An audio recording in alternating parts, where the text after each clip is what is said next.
Hi, I'm Nick Rains from Leica Camera Australia. This is the Leica Q3-43, so a 43mm lens, not a 28mm lens. I'd like to share with you some of my experiences of shooting with this camera over the last few weeks.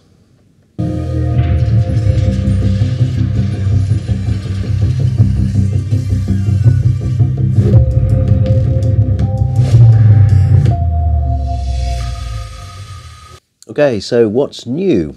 Well, clearly we have a new lens, and I remember very clearly back when the original Q came out, there was a lot of people said, oh, I can't work with a 28mm lens. If only they made it with a 35mm lens or a 50mm lens, then I would buy one. Now, of course, the Q and the Q2 and the Q2 monochrome and the Q3 have all gone on to be incredibly successful, and I think it's fair to say that quite a few people have rethought the idea of shooting a lot of street and travel stuff on a 28mm lens. Nevertheless, Leica always listens to the customers, and the idea has been around for quite a long time of doing a second model. But what focal length to use? Should we do 50, 35? And somebody somewhere came up with the idea of 43mm. And it just so happens that 43mm is the diagonal of a full frame sensor. So if you do the math with 36 by 24mm, you end up at pretty much 43. And it's not the first time that Leica's had a 43mm lens either. The original Leica, created by Oscar Barneck, the precursor to all Leica cameras, had a 42mm lens or thereabouts, so there is some form with this focal length. Because it's 43mm, it gives you a precisely correct perspective compared to what your eye sees. People think of 50mm as a standard lens with no change to the perspective compared to your eyes. Well, that's almost true, but technically 43mm is correct for that. So the photographs that you shoot on this camera will be precisely the same from a perspective point of view as you experience with the naked eye. Henri Cartier-Bresson was always very keen on saying that he didn't want the lens to add any inflection to the photograph. He always wanted it to be the moment and the composition. He didn't want the lens to bring anything to the subject, which is why he shot a lot of stuff on 35 or 50mm, pretty close to that point of no perspective change. I'm pretty sure he would have loved a 43mm lens. The lens is also a genuine apochromatic lens. So this is an APO-Summicron 43mm lens. I almost said 28mm lens then, because I've been saying it for so many years. So this is absolutely up to the standards of all the other apochromatic lenses in the Leica range. And if you shoot some images with this camera, go into a store, do some test pictures, I think you'll be astonished at the sheer crispness of this particular lens. I've been very impressed shooting with it over the last couple of weeks, and it is a genuine APO design. Just to show you the difference between the 28 and the 43mm lens, here's a couple of pictures that I shot recently. Now, I'm on a ship. I'm returning from an assignment in the north of Canada. We're just coming back down through the Bering Strait as I record this. If there's any wobble in the camera, it's because it's a little bit rough out there, so hopefully it'll be okay. We are heading to Nome, and on the way I passed through Paris. So I had a couple of days to shoot some test images, and I took these pictures in Sacré-Cœur, the cathedral in Montmartre in Paris. And this image here is the 43mm lens, and you'll see how beautiful the shadows are rendered, for one thing. And if I go to the next image, this is the 28mm lens. So you'll see that the 28mm lens brings quite a lot to the shot. It spreads out the perspective. It looks great. Go back to the 43mm lens, and it's more like your eye saw in terms of perspective. It's not better, it's not worse, not from a perspective point of view, it's just different. And a lot of people really like the idea of a lens which doesn't bring anything to the party in terms of perspective shift.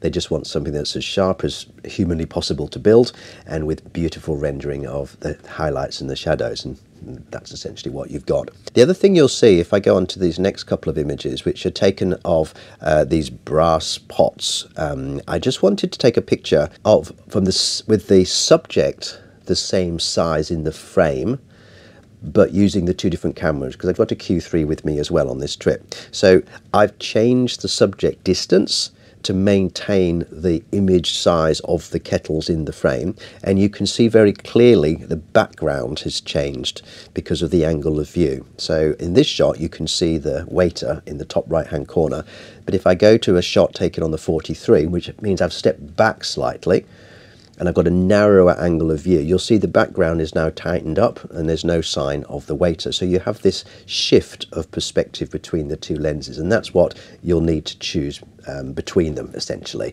Do you want that wider angle look where you have to get a bit closer to the subject, or are you happy to have a slightly tighter angle where you don't have to get so close? I mean, obviously I would expect you to buy both cameras. It makes perfect sense to me.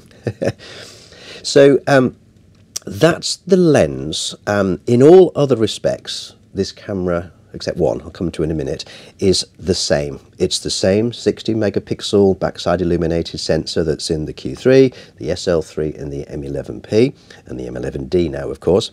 It has a leatherette cover, but it's a dark grey, so there is a distinction between the two. You can tell them apart by looking at them from a distance, because the Q43 has the grey leatherette on the outside.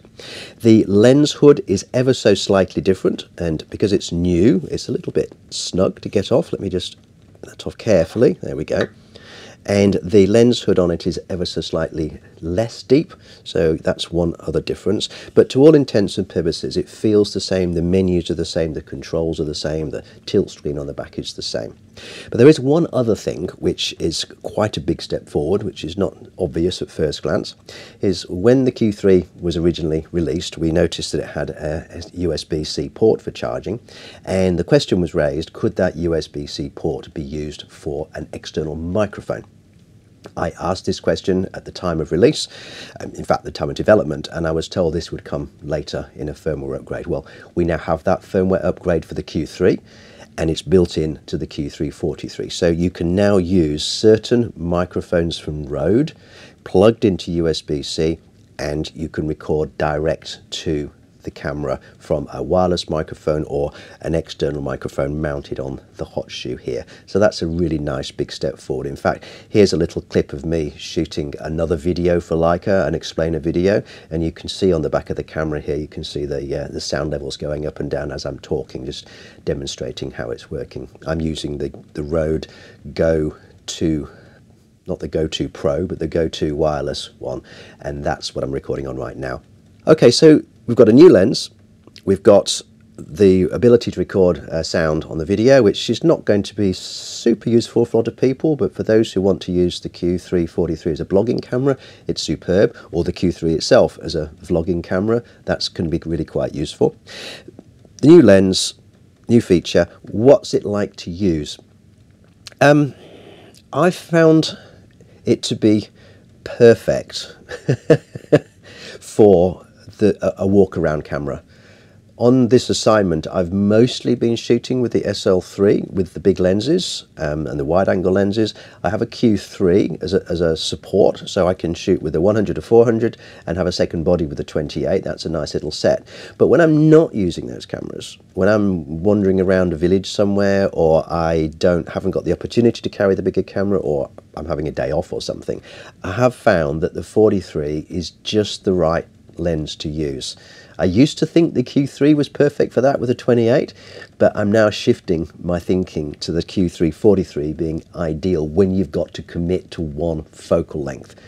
I've always flip-flopped between 35 and 50, and in fact I've recorded videos discussing the merits of both.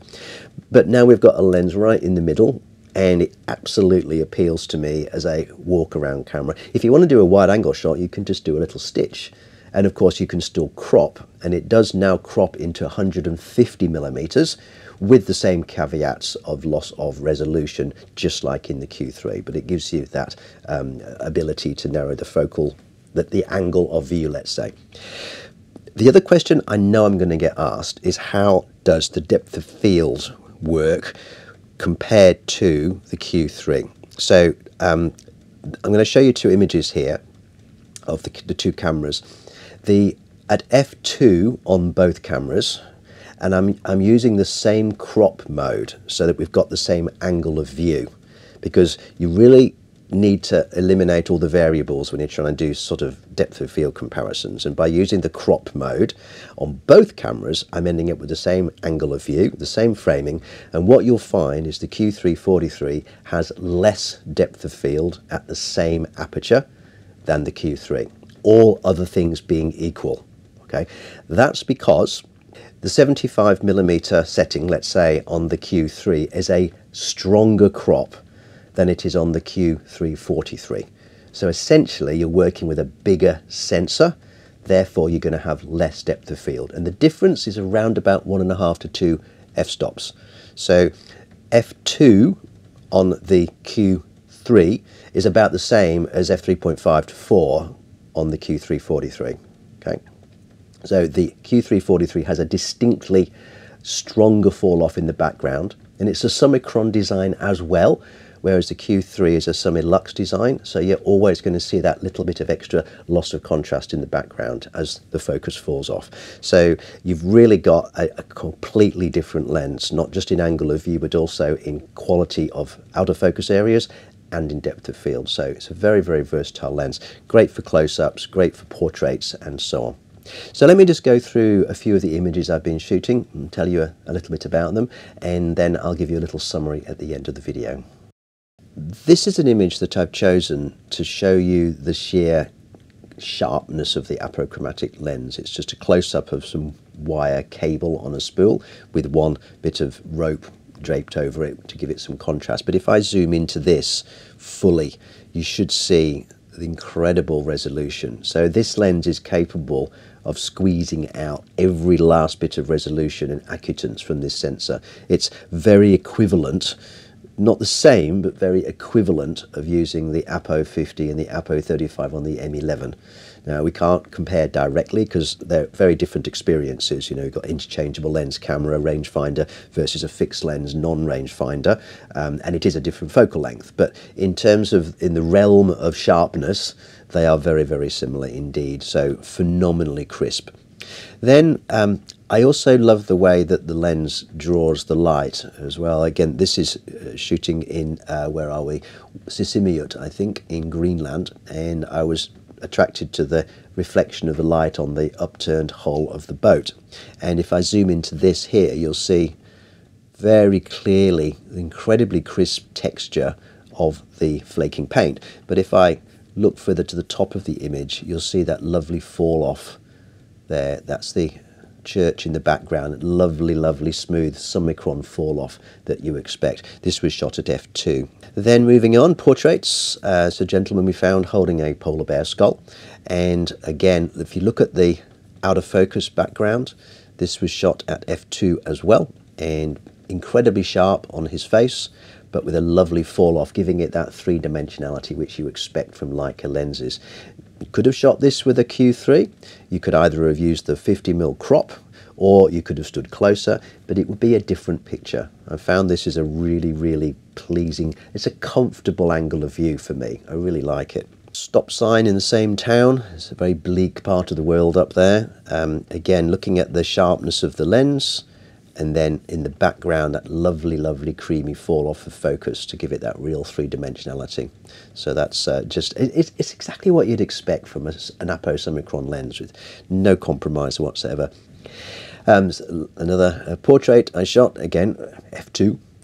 Background's beautifully out of focus, which is what you'd expect, and she stands out. This also allows the background to be non-distracting, because one of the things about the wider angle lenses is that you get more background in. It tends to be a little bit sharper due to the depth of field effects. It can be distracting. It's much harder to organize a wide angle shot when the background is a bit chaotic than it is with a narrower angle of view. So this is perfect, and you can really eliminate a lot of distractions by using that slightly tighter angle of view compared to the 28mm.